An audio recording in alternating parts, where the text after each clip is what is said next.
Ciao a tutti.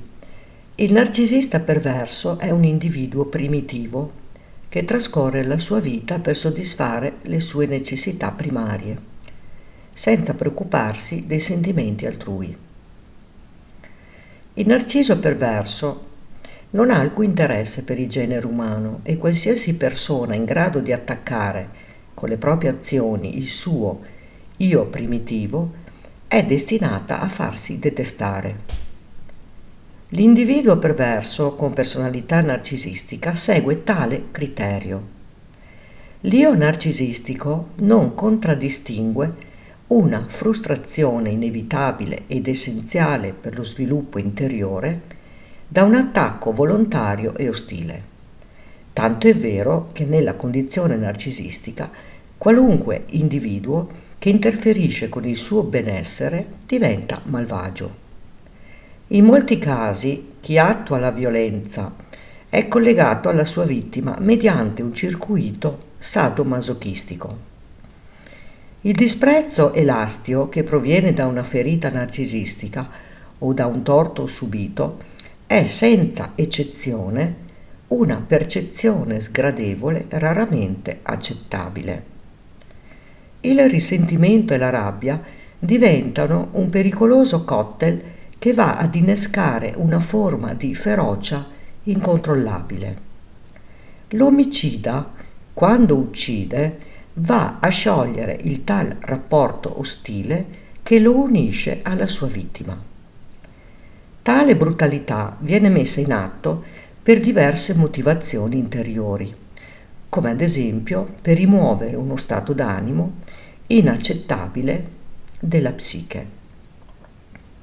Ragion per cui il narcisista si sentirà sollevato all'idea di essersi liberato non tanto del suo rivale, ma bensì dello stato mentale che lo opprimeva. Spesso e volentieri l'odio è connesso all'ansia di sentirsi mortificato, sottovalutato e minacciato. Detto questo, mi rivolgo a tutte le donne e faccio presente che gli abusi psicologici possono evolvere in violenza fisica in qualsiasi istante. Purtroppo il confine che separa i due tipi di maltrattamenti è davvero sottile. Tutto inizia quando la vittima del narcisista perverso viene minacciata in maniera subdola e schernita in lungo e in largo per lungo tempo, per non parlare di episodi di stalking e di abusi fisici, sino ad arrivare al femminicidio.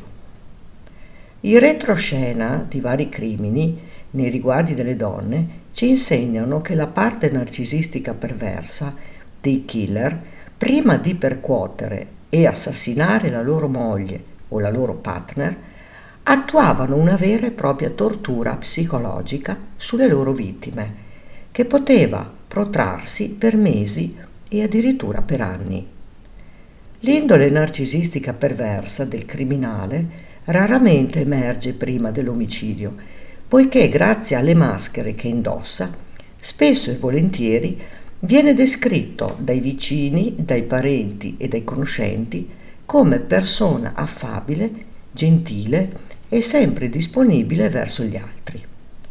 Lo stesso che in un secondo tempo viene citato come un assassino efferato e addirittura con rischio di reiterazione.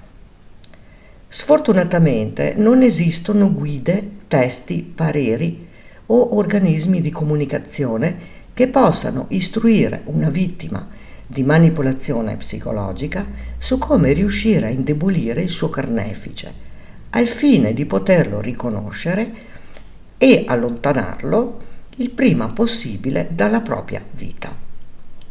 Nella psiche del narcisista perverso, l'altra persona non viene percepita come una partner da poter comunicare, ma è solamente uno specchio e un mezzo per confermare la propria immagine, andando così a valorizzare una descrizione grandiosa ed esclusivista di se stesso.